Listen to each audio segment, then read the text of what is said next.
يعلمون خلق الله السماوات والأرض إن في ذلك لآيات للمؤمنين اتل ما أوحي إليك من الكتاب وأقم الصلاة ولذكر الله أكبر والله يعلم ما تصنعون.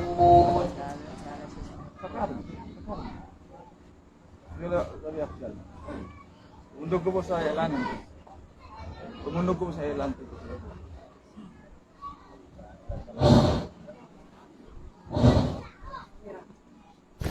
Ayun. Na-view? Adan views?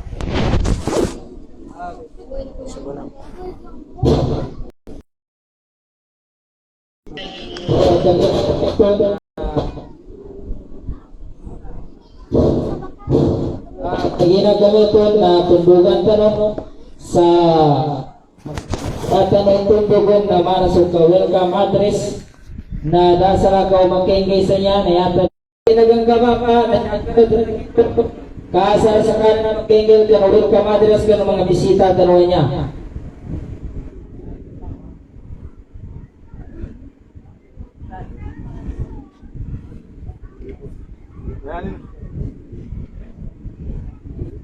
Kang ginagamit ito maksud kasi lingkoy dahil siya si Baba na mas mabiyabasi iyaran matingay sa nakitano so ustad tano siya so ustad away si Ustad Alvar Kundan yung matingay tigi Ustad Abdullah address na ginagamit ang ustad dalakan nyaran so Baba masan so isa ka ng mga tao siya sa please mga sisita na niya mga kapagbuhat lang kaya tayo nasa nakaw kaya kabal ay apa ganda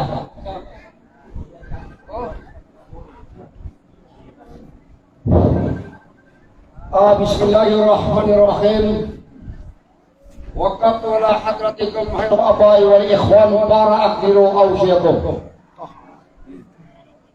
Assalamualaikum warahmatullahi wabarakatuh. Assalamualaikum warahmatullahi wabarakatuh. So lukis ko siya kapapantagan puluk serman niya pamuklisnya anda sa barangay Tambrel ang gusto mga imam ang gusto mga ustad babay mama ano katrabok sa niya ba kena basta-basta pekerjaan kena ke pekerjaan agama Islam nya semua lukas kena kata kamu terus sekian abang ustaz ay pemandu bisa kita no supir agama Islam nya pada kena basta-bastanya mempenganikul kena mempelajari no ang pangpagari ko babay mama na trabok ko siya kanyabe original o trabukan kano kanyabe magtapit ko matay kulus sa agama lusog sa dyan na kasto, lusog kang kinatawagan to wata kung ito papantayan, ay sabon mambo, kalutabong mambo siya, na sukran, terus kaninagandang, taros kami siya, sa niya paabinyo, kapag kinagan terus sa mga lukas na mga usok, terus siya ng mga ulama, siya pataman, Assalamualaikum warahmatullahi wabarakatuh, mga papantayan.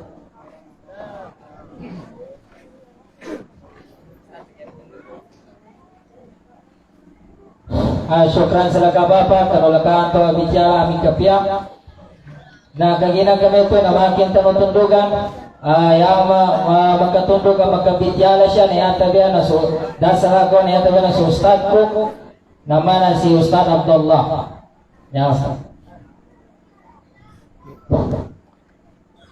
Alhamdulillah wassalatu wassalamu ala man la nabiyya ba'da. Assalamualaikum warahmatullahi wabarakatuh. Niyan ilan po pasabot, di ka na niya muhabara. Alam lang ito yan o pasabot, muhadar, di ka na. Aloy, muhadar ka na. Bali, sumaya na, yung sa katsukur sa Allah Ta'ala, sukur kami sa kanulangon. Labi-labi rin sa kanumang jama'a sa Purok Muklis. Yan yung commander na si Purok Chairman Rally Muklis. Nanggulangon doon sa kanun siya. Sabab sa kano, lilinin no, kanu kapangagi no agama tanu agama Islam. Kamantangan din na inya so schedule nun to andang nasa 26. O kahit sabab sa kita nulangon, malilinitan sa mapya, kaya na naghangyo, taga-maasim na to, taga-lumatil sa panganin nila ito. Tamo, inimbitala namin si Jamil, ang gusto kanulangon, ay ingaytan nito sa Purok sa lumatil, o kahit na, so guro tanong, na apyangin pan, lugat din sa maya sa kinambiyahe, angayan gano'n din siya, bisitang kano. Yan yung mga niya ba na kapag tinutimo, warm up po niya. Warm up yun niya. Okay, alhamdulillah, di ka rin ito pakasapa sa kapangagi. Okay. Kagina, so schedule tano, grand symposium, magintong kabaton, in-sponsoran dua ka purok. Purok Muklis ang purok, Cairo Umma, saan sa Malagat Compound. Na invited ka no langon, so langon na jamaah siya, ang supot pa, na nakatalabok siya, na bali niya na bilang warm up tano sa niya mamagabi, o guide na maganto na tubay final event, tubay main event sa maganto. Sa Pablo na talo namin sa kano, niya guro tano na bago pang ginagaw mapun sa Davao, sinundo namin panlo, medyo nakantalasahin, nalukat sa kinambiyahe, taman sa yatong plano siya tarawi, daanan nito ng gulat, kaginasap sa lugat, na sabutan namin sa kano, na digin sa kanin pagkatalo-talo sa mugot. Okay na manawal sa kanin sa mga itsano, babaydo, insyaAllah, may kadima ng malangan lamang sa mga itsa, na i-continuous tanong, ano si Jamil? I-continuous tanong, so mga itsan to, insyaAllah, sa magabi, lo sa tima na binyo tanong sa Malagat Compound. Batangan din na, so mga jamaat tanong sa Malagat, medyo nagkagkado, hinantigin, manantigin preparasyonanan, nanantigin stage ng pindukuritan sa bunggang-bungga talaga. Di ko pangandam. Di ko pangandam. Kananti ko na, da-invited ko sa mga jamaah po, tabihan, so jamaah po sa Muklis. Okay, sabab ti ko sa, so ustaz tanong, muhadir tanong, malilinis sa mapya, di rin kalanyan sa, di kanunin man bisita, na piyangin pa ni lugat, sa kinambiyahin din, na ngayon kanunin, insyaAllah subhanahu wa ta'ala, at salta na manawal sa kanin sa ang babaydo, mga itsa, ipag-itom insyaAllah ta'ala. So dahil ikaw ang pagkalan doon, sabab sa orasin ha, ano nang to na mga sa kauros ba si Jamil, nasasangan doon ito, may kalangan na ha? Di ko pagkalan sa ginawa na ka? InsyaAllah. So, ibalingan namin, so microphone sa MC Tanong, so Pransal Kanulangon, sa pinatalabok na siya, ang gusto po pa na po sa Mawatan, so Pransal Kanulangon, doon tayo sa Allah Ta'ala sa topik ang tanulangon sa makapatyalit tayo sa ilmo siya ba magabi. Sukran. Syukran kurang to bicara. Bagian kami itu bagutan ngapunan sa neto sulukitana ya bicara. Mas mapiabasi makaabati to siya supad na mapanutan siya bayan. Ka manakal ibang babayan to ada ayana ni. Yani mana mas mapiabasi hindi tanong sa bangko to saning kamapit tanong magapan di siya. Kasa lang mapiyay kaya ng mga babaitan ng tulong. Nasa mga muda, kuwanan nilang malando pong ginabanalo. Mas mapiyay na ayanan tanulang gagina, pinayupasan at piyapya binamba. Kasa lang magkenggi tayo sumabot tanong ng mga babayan to.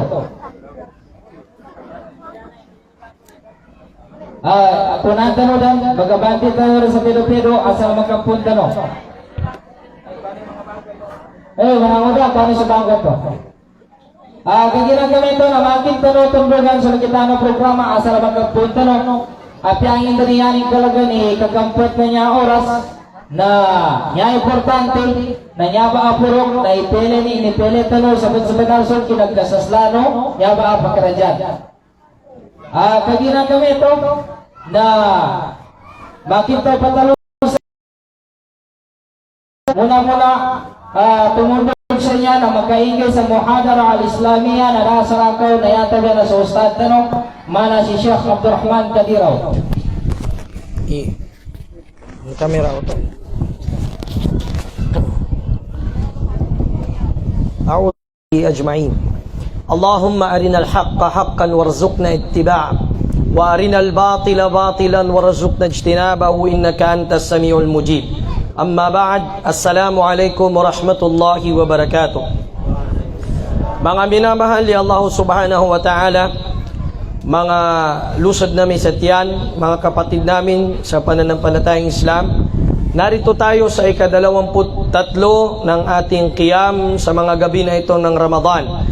Dalangin natin kay Allah subhanahu wa ta'ala na bigyan tayo ng tawfiq, bigyan tayo ng biyaya sa lahat ng ating mga gagawin sa mga nalalabi na mga gabi na ito, insyaAllah ta'ala. Ang Rasul sallallahu alaihi wasallam na iulat mula kay Aisha radhiyallahu ta'ala anha sa hadith na naiulat ni Imam al-Bukhari rahimahullahu ta'ala, si Abu Abdullah al-Bukhari, sa kanyang sahih, sinabi ng ating nanay ng mga mananampalataya, so ina ng mga mu'minin, so Aisha radhiyallahu ta'ala anha, na sinabi niya, kana Rasulullah sallallahu alaihi wasallam idha dakhala al-ashru shadda mi'zarah wa ahya laylahu wa ayqadha ahlahu.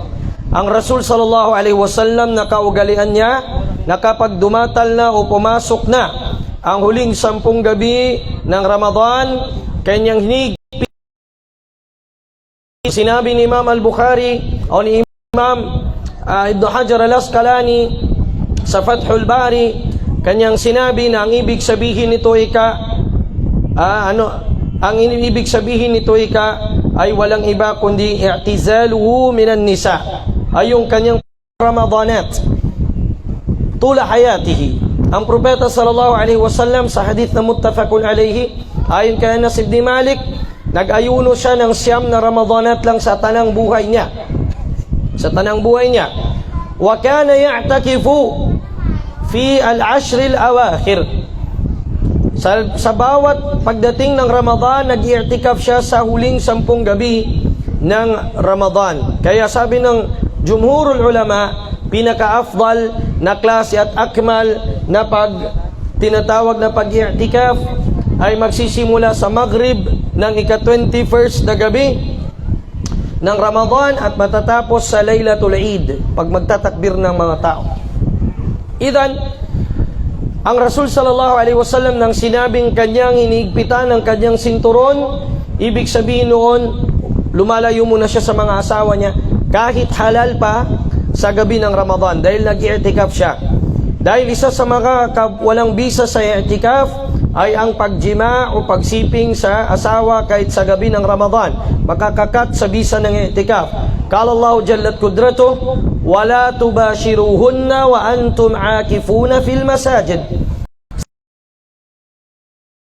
At huwag ninyo sila, kayo na mga kalalakihan, ang mga misis ninyo, ang mga asawa ninyo, ay huwag ninyo silang sipingan habang kayo ay nag-i'tikaf. Ibig sabihin, lalabas kayo sa masjid sa pag-i'tikaf niyo, uuwi para liyaqdi ar-rajul hajatahu min imrati min li zawjatihi. Pagkatapos ay sinabi ahya laylahu, binubuhay niya ang mga gabi niya.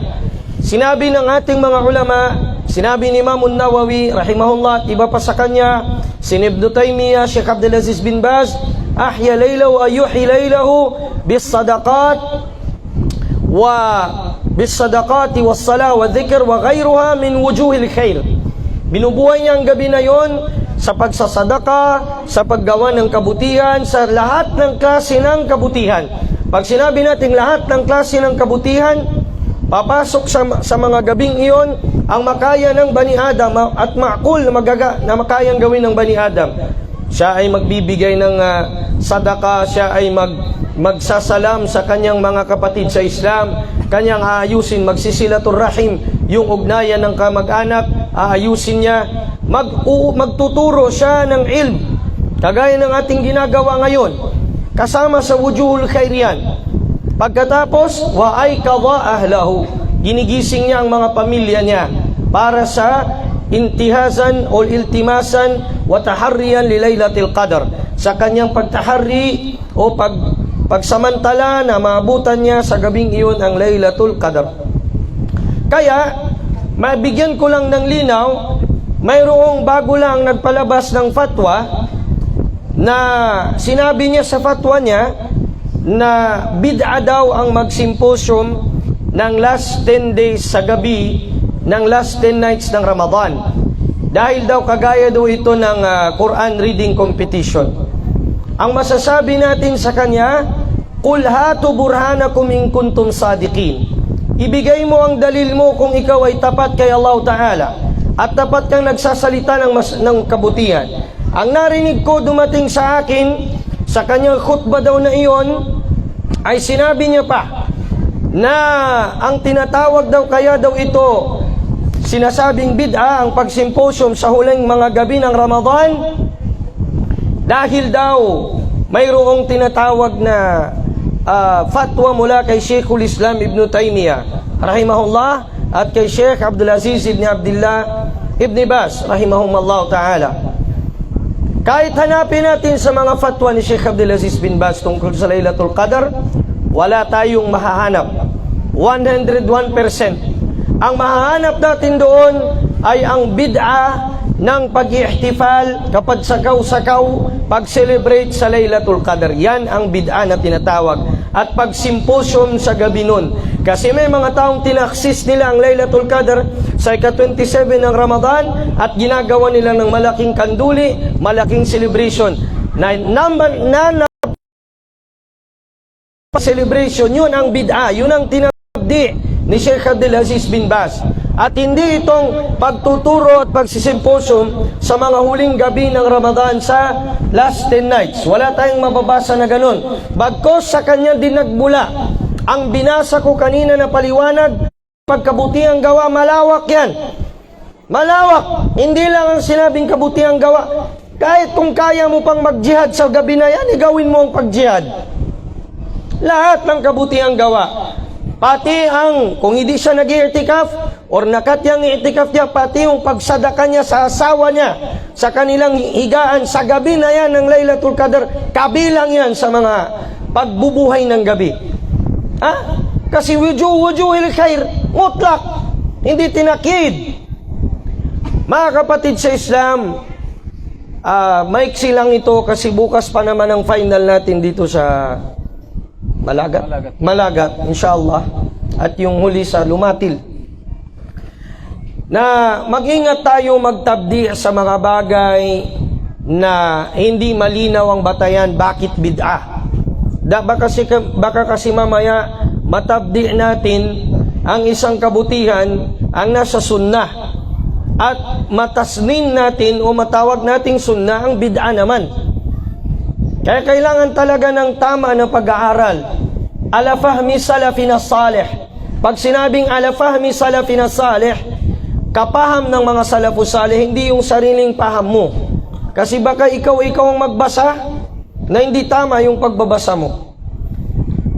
Tignan nyo ba? Mayroong pamphlet doon si Sheikh Uthaymin sa janaza. Ngayon, ang spelling doon ng tinatawag yung bloke na nilalagay sa patay, yung digpi. Ang spelling, lam, ba, at nun. Na dalawa ang pagbasa sa kanya. Kung laban, yogurt yun, gatas. Kung labin, o lubna, o labina, ibig sabihin nun, digpi, yung nilalagay natin sa patay pag nilibing natin.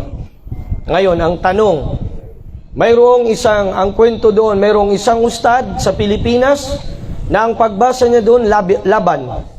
Ibig sabihin, gatas. Narinig to, nilibing nila yung patay, binuhusan niya ng gatas. Kabat ka ni Lusa Kuana sa pamphlet ito na di ka nalabing ka, laban. Tinan mo ba yan? Diferensya lang ng isang haraka. Na paano pa kung maglalima na ang ahkam? Kung walang alam sa usulul fiqh, kung walang alam sa kawaid fiqhiyah na mag-interpret ng bagay na ang am magiging khas, ang khas magiging am, ang mutlak magiging muqayyad, ang muqayyad magiging mutlak. Yan ang problema. Hanggang sa magpapatuloy ka na hanggang magiging mubtadi ka na. Waliyadu billah, ang mubtadi, ang gumagawa ng bid'a, hindi lamang yung nagkulang sa kanyang kwan sa agama, yung ding sumubra. Ang tabdi nawan, yung kwan hal ng mubtadi, dalawa. At tanattu nawan.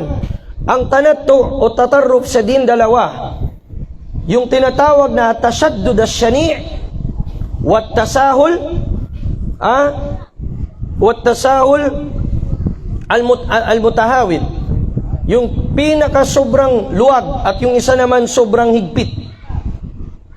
Yung sobrang luwag, yun na yung nagbi-birthday, nagkukuhan, lahat, wala nang bid'a, wala nang haram. Itong sobra namang si higpit, lahat na lang na mababangga niya kahit walang dalil, maharam, mabid'a niya. Na yan ang delikado. Kung nandun ka sa dalawa, kaya sabi ng Rasul sallallahu alaihi wasallam sa hadith na sahih, halakal mutanatti'un. Nawasak na, sabi ng propeta sallallahu alaihi wasallam, ang mga sumobra, al-muta'ammiqun, al-mutasyaddiqun bighairi ilm. Yung masyadong nagpakalalim, nagpakahigpit nang wala ng kaalaman. Kabilang na doon yung sa Ramadan na hindi niya malunok yung laway niya. Siyempre yung plema, iluwa mo yan kahit hindi pa Ramadan. Yung plema niya hindi niya lunok, yung ano niya, yung laway niya hindi niya lunukin kasi daw mabata lang puasa niya. Hindi rin siya mag-toothbrush kasi yung toothpaste daw makabatal lang puasa niya. Saan mo makita ang dalil niyan? Saan mo nakiyas? Kung kiyas, saan mo makiyas? Kiyas fasid.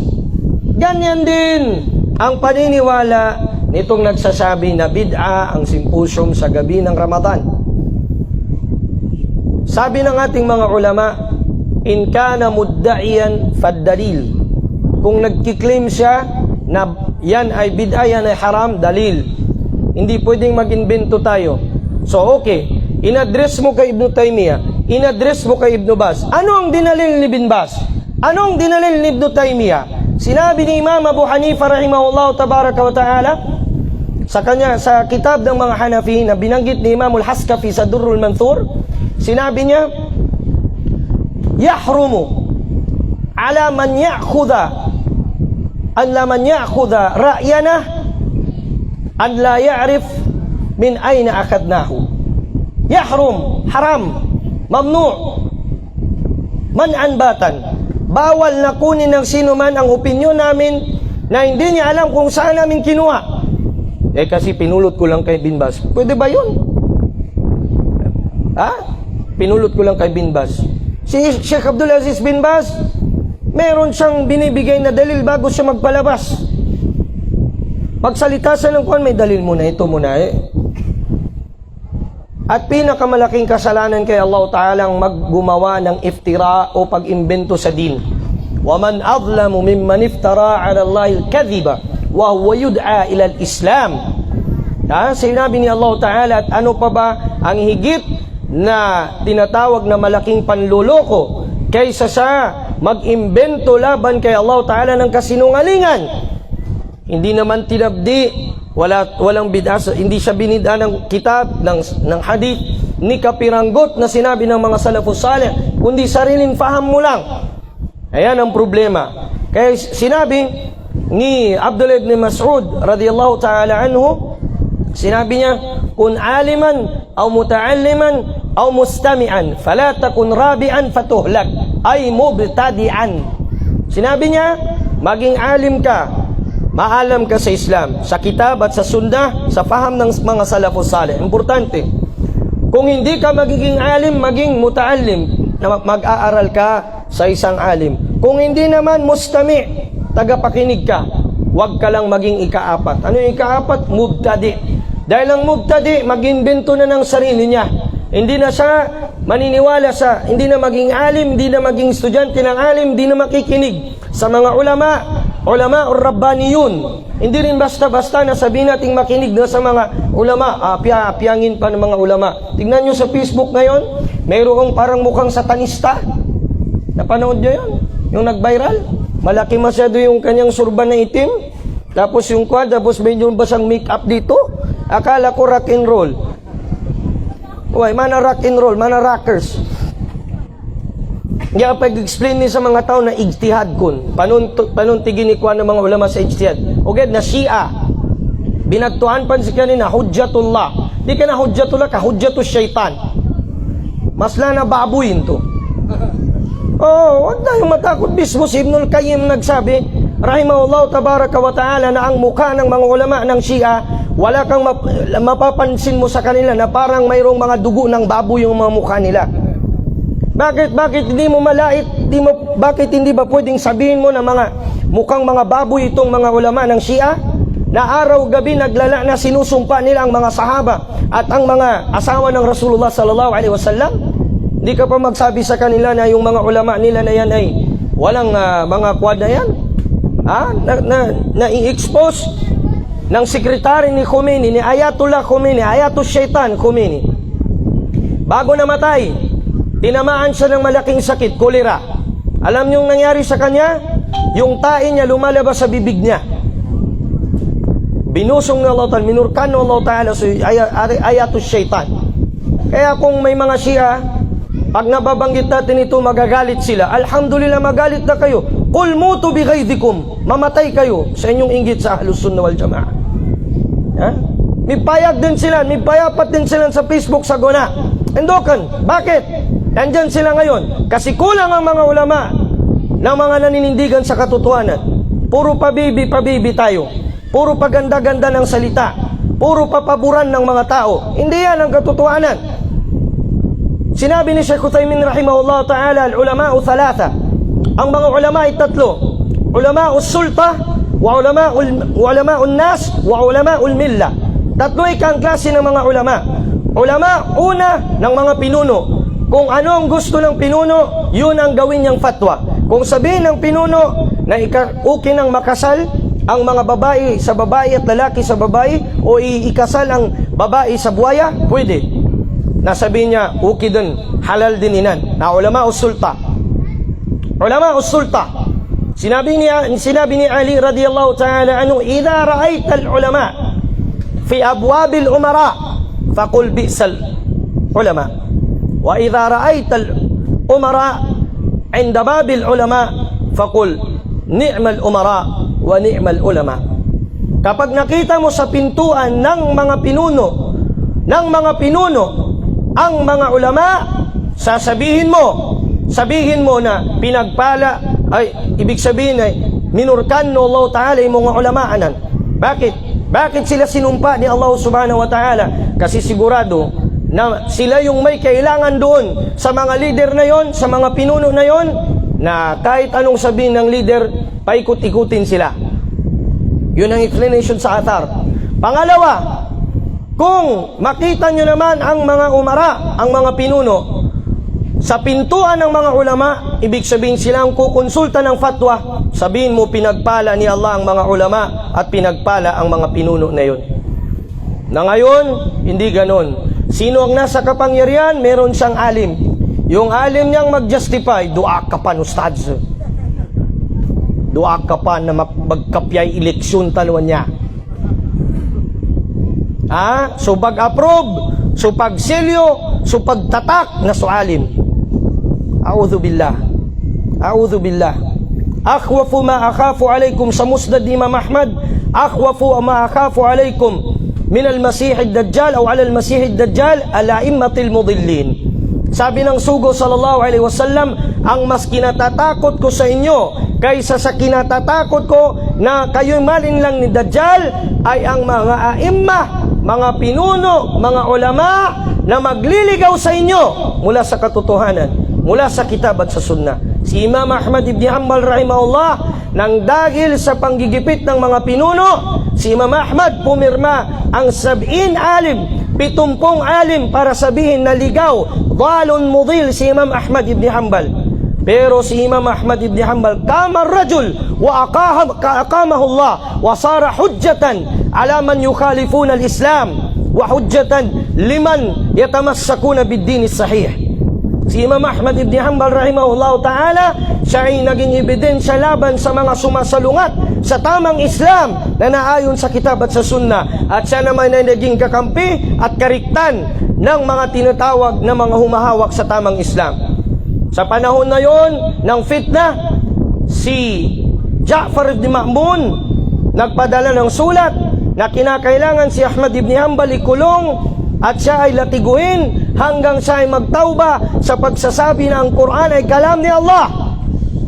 At kinakailangan na sabihin ng mga tao na ang Quran al-Karim ay makhluk. Lahat ng ulama dapat na under sa kanyang pagka-leader. Hindi pumayag si Imam Ahmad.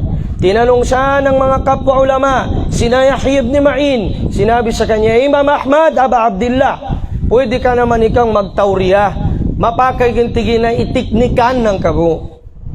Nambay hadis ng mga tao sa guna, innamal a'malu bitiknikal. Hadis na tao. Di ka na bun hadis na Rasul sallallahu alaihi wasallam ka. Inumbal-umbal nilan, sabab kano, kuan nilan. Kali nilan sa dunya. Ha? Innamal a'malu bitiknikal. Pwede kang magtiknik. Sabihin mo lang, ya Imam Ahmad, pag sinabi sa'yo, anong tingin mo dito sa Quran? Sabihin mo, ano ang batigin na makhluk? Okay, kuan ng kaluna, kahanda ng kanasul, 5. Hindi yung, pwede naman yun. Hindi pumayag si Imam Ahmad. Sabi niya, in lam akum alal haq, kung hindi ako tatayo sa katotohanan, faman, sino pa? Sino pa? Tinanong niya yung alim na yun, kung yung leader na yan ngayon, o may papalit sa kanya, si Mu'tasim Billah, halimbawa, kung may papalit sa kanya na leader, at sasabihin niya, okay, napalin din sa guna, ha? Di ka na din makhluki Quran ka, kalamullah. Big sabihin na change na ngayon, kalamullah na, hindi na siya. Sabi niya, hal tughayir ra'yak, ibahin mo na ang mawkif mo, ang iyong paninindigan. Sabi niya, anam, ughayir ra'yi. Sabi niya, idan lasta rabbaniyan, hindi ka alim na rabbani. Bakit? Kasi kung ano pa lang sasabihin ng may authority sa'yo, yung akida mo adjustable pala. Mga tao, akida nila na adjustable. Minsan may balbas, minsan ahita ng balbas. Kasi sabihin nila, darura man sa guna. Darura. Parati nating dinadali lang darura. Mana, napasangan din si Babu darura. Langon-langon na darura din. Pati itong balbas na ito, wajib ito sa mga kalalakihan. Awful liha, arkhul liha, wa juzzu syarib khaliful musyrikin. Hadith muttafaqun alayhi an Abi Hurairah radhiyallahu ta'ala anhu. Inyong itrim ang mga bigote, pahabain ang mga balbas bilang pagsalungat sa mga musyrikon. Tapos mamaya sabihin mo na, minsan itanggal ko rin, minsan kuhan. Bakit ganyan? Adjustable ang akida mo? Ma-adjust yung akida ng kanan.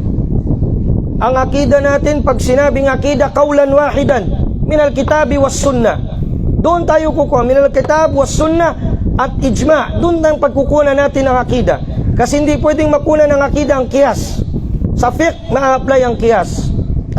As-sahih. Ulama'us sulta. Pangalawa, ulama'ul nas. Ulama ng mga tao. Kung ano yung kagustuhan ng mga tao, may katiging kalinya ng mga tao ipagtatawa, magpatawa siya. Mag-joke siya. Lahat ng joke. Kahit inumbal-umbal na mga bityala.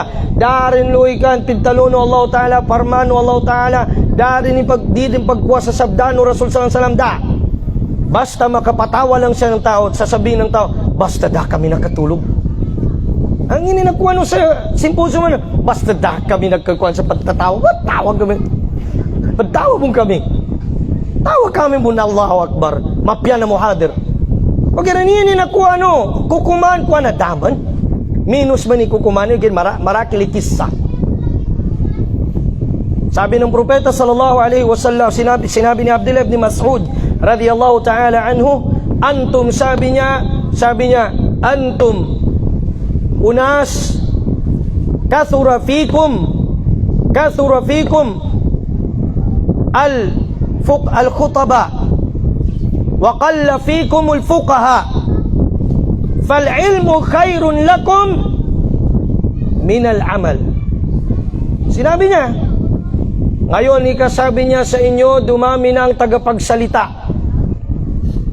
Maraming magagaling magsalita. Mapyana mama, mga gwapo pan, lupan sa mga TikTok, Facebook.